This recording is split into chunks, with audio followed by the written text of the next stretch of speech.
Hey everybody, I hope you're doing well out there. Today I had some Medford knife and tool Medford knives come in, and these right here in front of me are the Infraction models, but I had two different variances here, and I thought it would be interesting to show these off to you guys.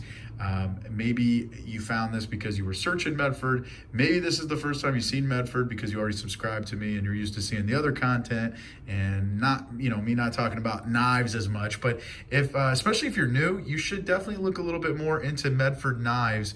Or if you've already been in the knives, maybe this is still the first time you're seeing it. It's definitely a knife worth considering putting into your collection. And this model here in particular is one of my favorite models. I do own Medfords myself. I have a few in my collection as well. I just think he's building, over there at Medford, they're building great knives. They carry a very high price point. Well, I say very high price. It's definitely a higher price point than most knives, but it's still a fair price point in comparison to when you get into a more non-production type of knife. And Medford's kind of put in a really unique way of getting a production, like a custom production knife in a sense. So both of these here actually have limited serial runs, even though it's the same model. Each variant ends up having a serial. So I'll go over that briefly as well, but I really wanted to just show off the two, and I'll show you a little bit of the differences between it. So jumping into this one right here, you'll see on the box all the different specs to the knife and what this knife is. So with this variant here, you have S35 VN steel with a standard edge to it. PVD, I'm sorry, well, let's start back on here. A tumbled finish with a PVD handle, and you can see the finish on both sides is the same on this one here. Overall, on this variant has a nice feel and balance to it, and so does the carbon fiber. I happen to like something with a little bit more weight.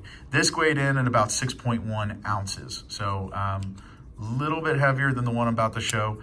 Has a very more, compact carry, so this could easily be a very nice carry knife for you. And then like in this one in particular, this is 14 of 125. So you'll see with this one here, 10 of 96. So there was only 125 of this particular variant made, and then 96 of this variant made. So this one here, you have D2 steel PVD finish, giving it that black instead of that tumbled stainless finish. So you have the black finish here. Front carbon fiber handle, rear titanium tumbled on the back here. So pretty unique. You have two different types here.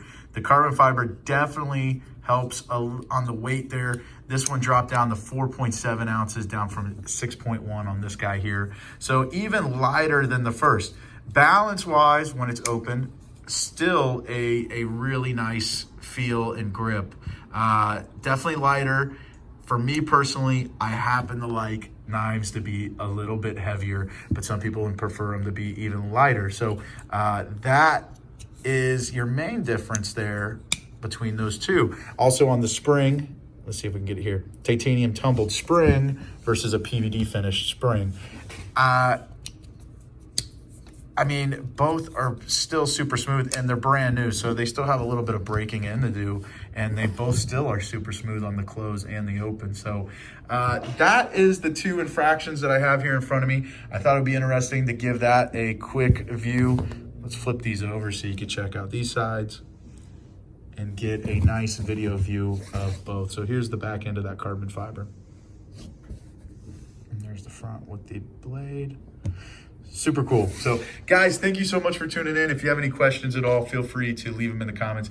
Obviously, any corrections or anything you want to add to it, please comment it down below. I want to keep these things brief, and I'm not always correct either. I learn a lot from you guys too. So thank you to everyone who's always reaching out. If you ever need anything at all, please feel free. And thanks again, guys.